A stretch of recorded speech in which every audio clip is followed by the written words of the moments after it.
Hello and welcome to a new video. I guess it's time to talk about Scorn again. But before I do that, just a little preamble. You might be hearing rain or thunder in the background, and that's because it's raining and thundering. And if you hear anything that sounds like a dog like shaking or getting into bed, that's because my greyhound insists on being in my room when it is raining and thundering because he's afraid of that stuff.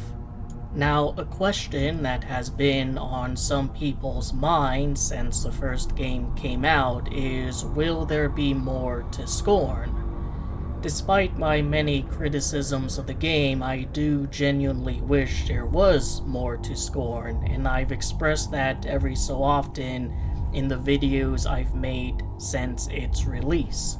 I was going to make a video going over all the reasons why there probably will be more Scorn and probably won't be more Scorn, with initially me leaning more towards the likely not more Scorn camp, but thankfully I'm incredibly lazy and therefore didn't make that video in time for there to be actual hints that there's going to be more Scorn. So for a good while after Scorn's release, they posted marketing images on Twitter along with some captions that very clearly have to do with the images.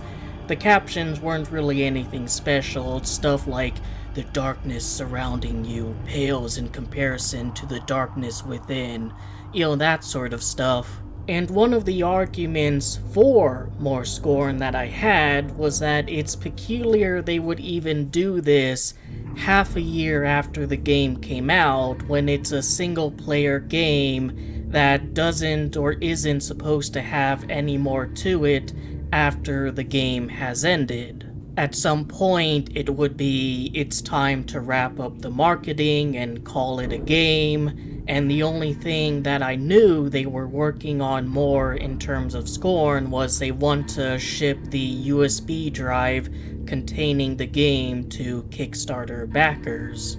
They would post these images and text blurbs once a week, usually on Thursdays, though they have posted on Fridays and in one peculiar case Sunday with something that was out of the norm. It was a brief poem that reads, "In shadows cast and darkness deep, a shape emerges from secrets to keep. Three edges meet, they intertwine. Within their grasp, sorrow does entwine." And I responded to that with saying that unless Peklar just really wants to share his poetry, they're working on something, because not only did they post a full-on couple verses of poetry as opposed to like a sentence or two text blurb, but it came with no accompanying imagery. And this was the same on their Facebook as well, making it far less likely that was just a mistake on their part. And then, a day later, they post this.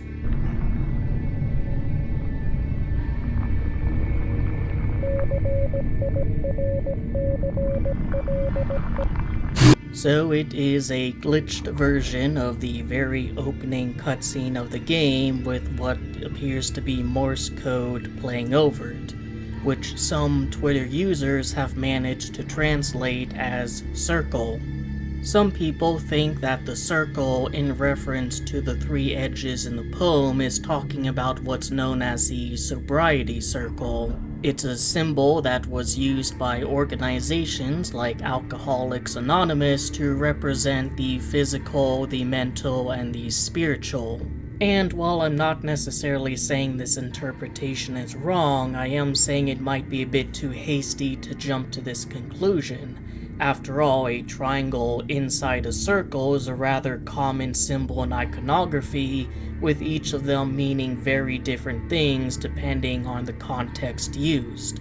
And while Scorn does in fact have themes of the physical, the mental, and even the spiritual, Tying it strictly to sobriety, the sobriety circle as it's called, seems like a bit of a leap because, if anything, not being sober is the avenue to ascension in Scorn's world. Now, the clip itself isn't necessarily anything new, it's the opening cutscene, but what interests me most is what was done to the clip. I'm pretty sure the glitch effects is something that was added over it. I don't think that whatever they're working on is going to be something like us escaping from the Matrix or whatever. But what interests me is a kind of color scheme in the clip.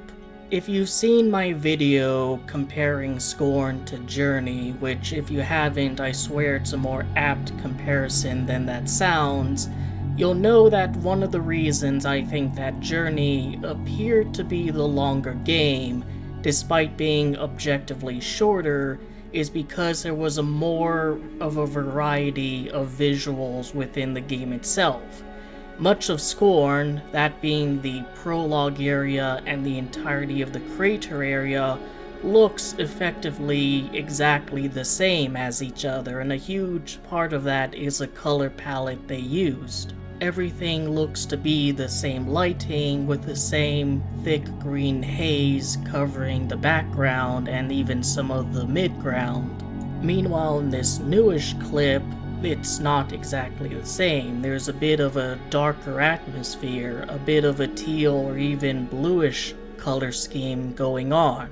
By the color palette alone, it looks vastly different than the prologue as a whole, which could go a long way in differentiating that area from a place like the crater area. So the fact that they're showing this does indicate they are working on something, and I doubt it took the better part of a year for them to play around with the lighting and colorization. Perhaps we'll see something similar to how Agony Unrated followed Agony.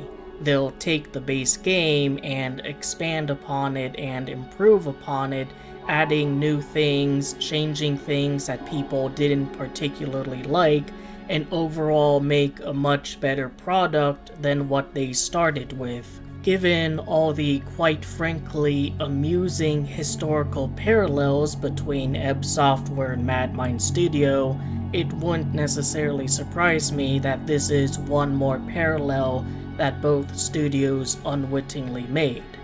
And who knows, maybe that means we'll get like an actionized spin-off, or an entire Videomatic universe like Madmind is setting up.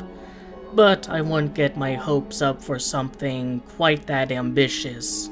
In any case, it really does seem like they are continuing to work on Scorn, and that the projected end of the game may not necessarily actually be the end.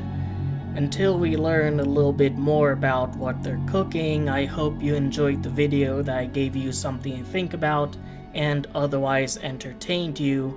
Take care.